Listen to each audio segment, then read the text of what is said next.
안녕하십니까. 네. 직방TV 투자의 신 놀부. 직방TV 절세의 신 제네시스입니다. 오늘 우리가 포커스를 맞출 거는 이 두구 부류의 분들, 그러니까 투자를 하려는 분들하고 실거주 하시는 분들, 지금 여기에 딱 걸리신 분들 되게 많을 거예요. 그렇죠. 서울인데 네. 특히나 거래를 이미 했는데 그치. 이제 잔금을 앞둔 시점의 분들한테는 굉장히 불안하죠. 굉장히 지금 부담이 되는 정책이거든요. 우리 그 보도자료 목차가 좀 있습니다. 그렇죠. 그래서 굉장히 양이 많죠. 네. 이걸 이제 다 볼 수는 없고 우리가 이제 중요한 거 위주로만 좀 보고 네. 짚어드리려고 하는데, 자, 첫 번째가 이제 시가가 9억 원이 넘는 주택에 대해서 담보대출이 이제 강화가 되는데, 이게 어떤 거죠? 9억까지는 기존처럼 40% 해주고 이제 그렇죠. 9억이 넘어가는 초과분에 대해서는 20%만 해준다. 네. 여기 예. 얘가 잘 나와 있네요. 그죠? 예시가 정확히 나와 있죠. 네. 그러니까 이전에는 14억이면 40%는 5억 6천을 받을 수가 있었는데 지금 여기죠. 그죠? 네. 근데 이거를 2분화 시켜갖고 9억 이하는 40%가 그대로 나오니까 3억 6천이 나와버리는 거고, 5억에 대해서는 20%니까 나머지가 나오니까 이게 4억 6천이 된다 이렇게 되는 그렇죠. 거예요. 지금 이제 신축 바라고 뭐 신길 뉴타운 정도만 가도 다 이 정도 금액은 넘어가잖아요 이제는. 네. 그러니까 원래 이 주택을 보고 살까 말까 재고 있던 분들은 이제는 돈이 부족해진 거지. 네. 네, 그러니까 이 단지가 아니라 하위 단지를 볼 수밖에 없는 상황으로 좀 바뀐 거고, 지금 이 부담감이 있기 때문에 지금 당장 거래가 나올 수 있는 환경이 전혀 안 나오는 거예요. 네. 차라리 그러니까 현금이 많으신 분들은 시장에 진입할 때 경쟁자가 사라지게 되는 것이고, 오히려 이제 돈이 모자랐던 분들은 시장 참여가 불가하게 되는 것이죠. 그리고 이제 여기서 하나 조심하셔야 되는 게, 여기 보시면 시가라고 있어요. 시가, 여러분. 이 시가가 실거래가가 아닙니다. 특정 그 사이트에 있는 호가가 아니고요. 거래 금액이죠. KB 시세. 네. KB 시세하고 한국감정원에 있는 금액 중에서 높은 거. 그러니까 이제 우리가 대출할 때는 그 KB 시세를 그쵸. 봐야 되는데, 네. KB 시세라고 일단 보시면 될 것 같고, 이제 더 자세하고 구체적인 거는 우리 금융권하고 대출 상담사. 네. 이렇게 얘기를 해가지고 가셔야 될 것 정확히 같습니다. 알아야죠. 그렇죠. 나오는 금액을. 네, 일단은 뭐 전반적인 틀에서 좀 말씀을 드렸고요. 15억 초과에 대한 주담대는 이제 금지가 된다. 자, 요거는 이제 좀 넘어가면 될 것 같고요. 자, 그리고 이제 DSR. 이게 이제 총 부채 원리금 상환 비율인데, 한마디로 하면 그냥 대출에 대해서 더 관리를 하겠다. 네. 그렇죠. 여기 연간 소득 분의 네. 모든 가계대출 원금하고 이자 상환액이 들어가기 때문에 이게 이제 많은 사람들은 이제 대출이 안 나온다는 걸로 보면 되겠습니다. 그죠? 이거는 뭐 중요한 거 아니고 이제 여기부터 또 그렇죠. 중요해지죠. 우리가 네. 이제 규제 지역하면 조정 대상 지역 이상에 있는 지역인데 서울은 네네. 전부 다 해당하죠. 원래는 이제 3년에서 2년으로 914에 바뀌었잖아요. 그죠? 2년 내 네네. 기존 주택을 처분하는 조건으로, 그리고 이 무주택 세대는 고가 주택 기준으로 해서 고가 주택 네네. 기준으로 해서 9억을 초과하는 주택을 구매하는 경우에는 2년 내에 전입하는 걸 조건으로 해서 대출이 가능했었는데, 네네. 이게 이제 바뀌게 되는 거죠. 일단은 1주택 같은 경우에도 일시적 2주택 많이 이용하잖아요. 서민들이 좀 자유롭게 이용할 수 있는, 그렇죠. 그래도 어떻게 보면 사다리 역할을 하는 거잖아요. 근데 네네. 이게 1년으로 바뀝니다. 1년 이내 전입 신고를 해야 되고, 또 네네. 1년 이내 기존 주택을 처분해야 됩니다. 그렇죠. 그러니까 이제 꼬이는 거예요. 전세를 놓고 이제 그런 거 사는 게 못하는 이제 거죠. 전혀 안 되는 거지. 그냥 무조건 팔아야 돼요. 그죠? 기존 주택. 전세 낀 주택 봐도 1년 이하로 남은 것들을 골라서 사야 되는 겁니다. 그렇죠. 예, 이게 중요하죠, 이게. 그렇죠. 전세대출로 신규 주택 매입 제한. 네. 이제는 원래는 만기 연장 제한인데 이제는 대출금 회수로 바뀌는 거예요. 네. 이게 근데 중요한 거는 내규 네. 개정 시행일 이후 전세대출 신규 실행금부터 적용입니다. 그러니까 기존에 있던 거는 상관이 없는데, 그쵸. 이제 앞으로는- 앞으로 새로 받은 거에 있어서는 안 된다는 그렇죠. 이야기죠. 이런 식으로는 전세자금 대출을 활용해가지고 뭘 하는 행위 자체가 이제 막힌다는 거죠. 원래 이거를 사용하는 분들이 많아요. 근데 이것도 어떻게 보면은 서민들이 활용하는 방법이란 말이죠. 내가 직접 살 수 있을 만큼 돈은 안 되는데 미리 사놓는 경우가 많았단 네. 말이죠. 예를 들어 내가 정말 뭐 송파에 어디에 아파트를 살고 싶은데 지금 당장은 안 돼. 그러면은 이후에 가면 가격은 계속 상승되니까 그렇죠. 그걸 막아놓으려고 미리 진입을 해놓는 거죠. 그리고 그렇죠. 열심히 모아서 거기 들어가는 게 하나의 또 플랜이었는데, 이 네. 플랜 자체도 이제는 불가능하다. 그러니까 먼저 하는 사람이 유리한 것 같아요. 모든 선빵 날려야 돼요. 무조건 이겨. 뭐든지 네. 먼저 하는 게 좋습니다. 세금 쪽이네요. 네. 주택 보유 부담 강화 및 양도세 제도 보완. 한마디로 뭐냐면 세금이 엄청 올라갔다. 이거 그런 거죠. 이게 저는 무섭더라고요. 이게. 종부세. 네. 그렇지 않아도 종부세 세율이 현행 최고 네. 세율 3.2인데, 근데 이것도 부족하다. 네. 4%까지 올리겠다. 와 이것만 그렇죠? 해도 진짜 엄청난 건데 여기다 또 추가되잖아요. 그렇죠. 자, 그래서 올해 고지서를 받아드신 분들이라면 저는 이렇게 좀 안내를 했었어요. 여기서 한 1.5배에서 2배 정도까지는 22년까지 계속 오른다. 그런데 이 4%까지 오른 걸 보니까 그냥 2배에서 3배 정도까지는 3배는 그냥 갈 것 봐야 될 것 같아요. 같아요. 그렇죠. 그리고 이제 세부담상한이라고 있는데 내가 기존에 세금을 냈던 거에서 어떻게 보면 캡을 씌우는 거거든요. 그죠. 이게 더 많이 이거 했을 때도. 너무 넘어가면 그래도 좀 막아주겠다 했는데 조정지역 2주택도 200%였고 일반이 150%고 3주택 이상의 경우는 300%였는데 이제 조정 2주택도 그냥 300이다. 오히려 이제 이 구간에 들어가신 분들이 좀 그쵸. 파는 분들이 좀 나올 수 있어요. 그렇죠. 그죠? 주택 2개만 있는 사람. 네. 나는 그냥 그 젊을 때 열심히 일해서 집 2개 갖고 있었는데 세금이 너무 네. 올라가서 못 버티는 분들이 조금 나올 수 있을 것 같아요. 하지만 이제 조정지역이기 때문에 양도세 중과가 또 있다. 이제 거기까지 계산하시고 하셔야 될 것 같습니다. 어쨌든 종부세가 이렇게 올라간 건 맞는데 그래도 좀 긍정적인 건 고령자 그리고 이제 오래 가지고 있는 분들한테는 종부세 이제 공제율이 좀 높아져요. 네. 그렇죠. 그래서 실수요 1주택자들에게는 부담을 좀 경감시키겠다. 뭐 이건 좀 바람직한 방향이라고 생각이 듭니다. 자, 어쨌든 이게 이제 내년 20년 납부분 그러니까 내년 20년도에 보유세 과세 기준들은 6월 1일이기 때문에 그 이전에 아까 놀부님 말씀하신 것처럼 좀 물건을 매물이 좀 나오는 경우도 있을 거예요, 분명히. 네. 옛날 여의도나 이 뭐 강남의 일부 아파트 오래된 거 있잖아요. 그거는 그냥 젊을 때 열심히 일해서 그때는 그렇게 비싼 게 아니었기 때문에 그거만 딱 있는 분들이 있어. 네네네. 소득은 딱히 없는데. 근데 보유세가 이렇게 올라가서 나라에서 강제로 팔게 만드는 거잖아요. 네네. 이거 팔 수밖에 없어요, 이거는. 그쵸. 내년 가면 이게 300% 되면 3주택자랑 지금 똑같이 내는 건데. 그렇죠. 그죠? 그러면은 이거 엄청나게 이거 좀 센 거라고 보면 돼요. 그래서 만약에 네. 파실 거면 6월 1일 전에 팔아야 된다. 왜? 6월 1일 날 가지고 있다가 팔면 판 건 판 대로 세금 나오고 그렇죠. 보유세는 또 보유세 어차피 나와요. 나오지. 그러니까 잘 보셔야 될 것 같습니다. 네. 자, 그리고 이제 이거를 위해서 공시 가격이 이제 현실화를 재고 이제 이건 무슨 말이냐면 공시 가격이 이제 말 그대로 우리가 실제 거래되는 실거래가라든지 그러니까 시세 대비 한 60에서 한 70% 정도? 그렇죠. 근데 여기 보시면 여전히 70% 미만이다. 그래서 근데 이거는 70% 봐야 네. 되는데 68%. 네. 네? 뭐 이거 말장난도 자, 아니고. 공동주택은 68%. 네, 우리는 공동주택 봐야죠. 아파트. 우리 이제 네. 아파트가 이제 공동주택으로 보시면 되고요. 자, 단독주택이 53, 토지가 64인데 이거 부족하다. 자, 그래서 저는 이 말이 좀 약간 뭐라고 해야 되죠? 눈에 오던데, 자, 20년 공시 가격은 시세 변동률을 모두 반영하고 특히 고가주택을 중심으로 현실화를 우선 제고하겠다는데 네.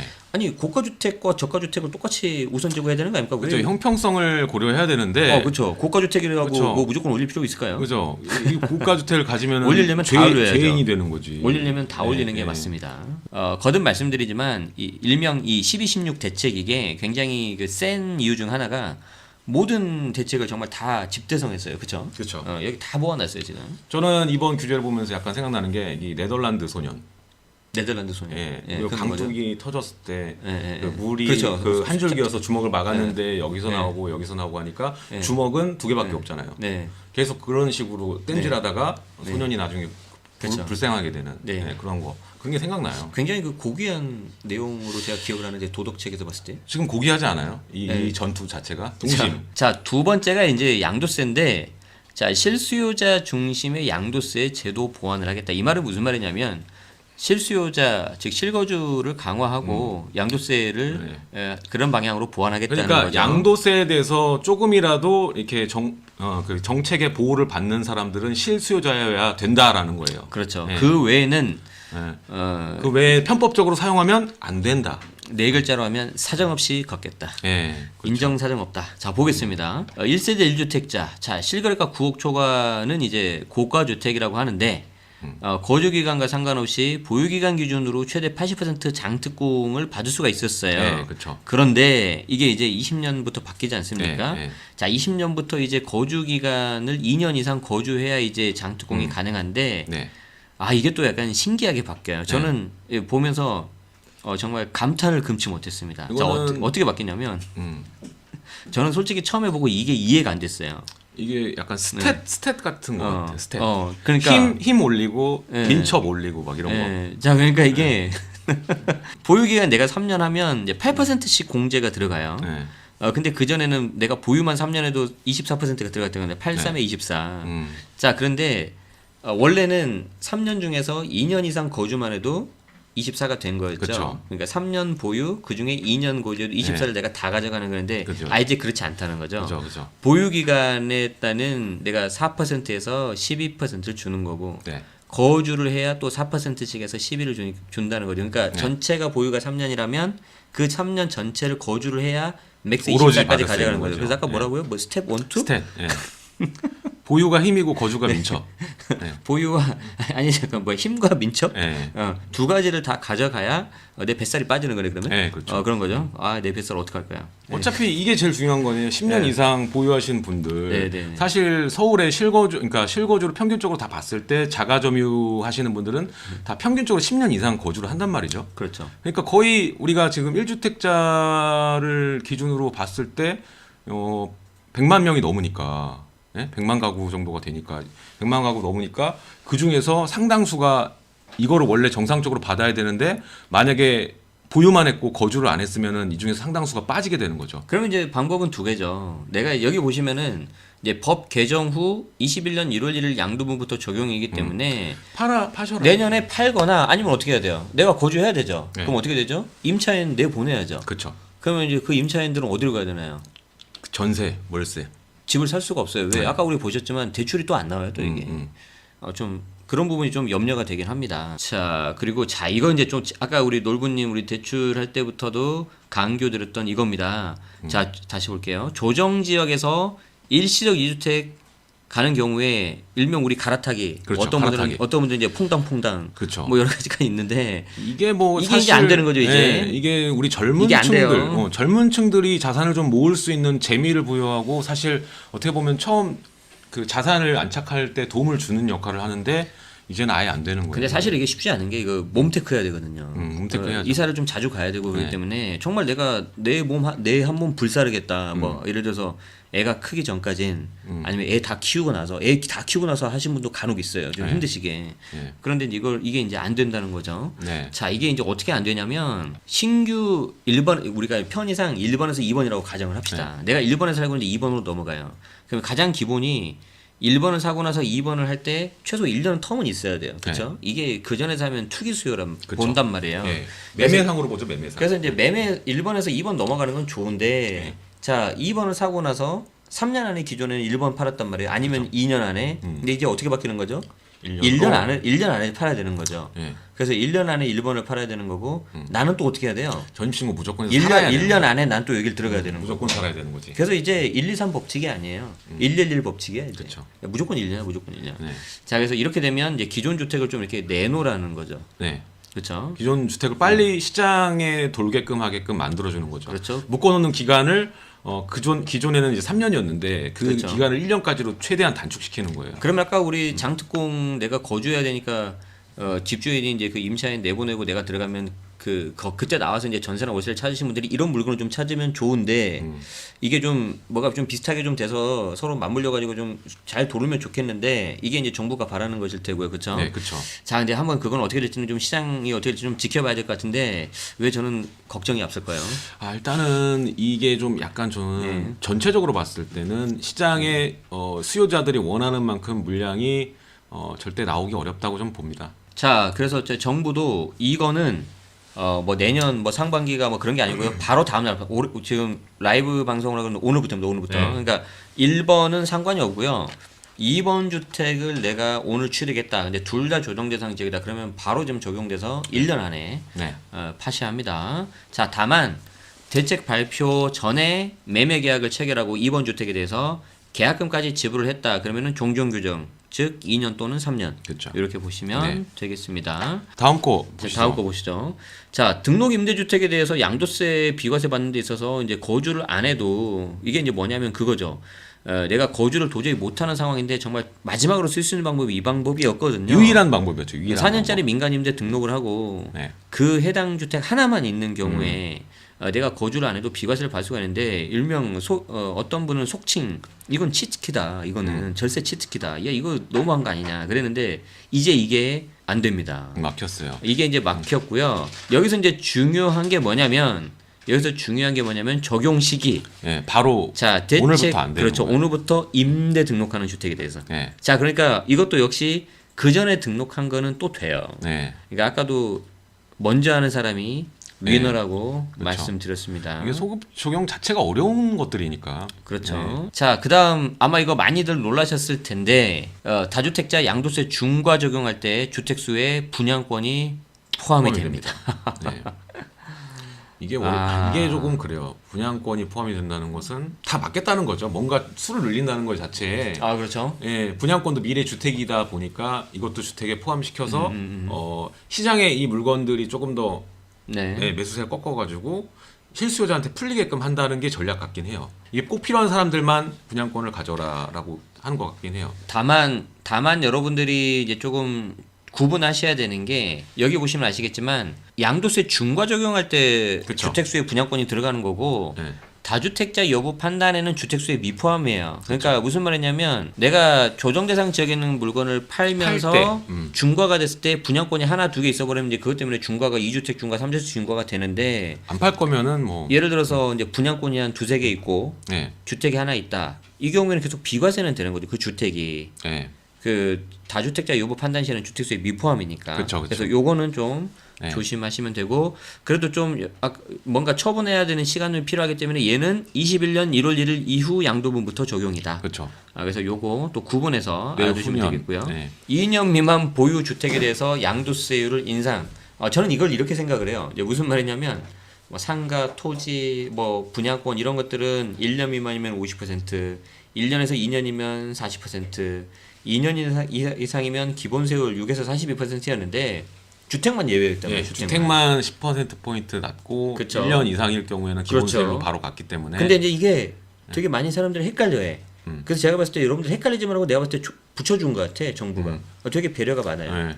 그죠? 이제 헷갈리지 말고 하나로 가자. 그렇죠. 헷갈리지 말고 하나로 가세요. 되게 고맙죠? 21년 1월 1일 양도분부터 적용된다. 우리가 이제 좀 바라던 기사 중에 하나라고 좀 생각이 드는데 조정 대상 지역 내에 다주택자 양도세 중과가 한시적으로 배제가 된다. 이거 약간 좀 기다렸던 기사 중에 하나인데 아쉽지만 아유, 할 말이 10년, 많아요, 10년 이상 보유한 주택. 그래서 좀 물드시는 거죠 지금. 10년 이상 보유한 주택을 양도하는 경우에 한시적으로 중과 배제 시켜주겠다.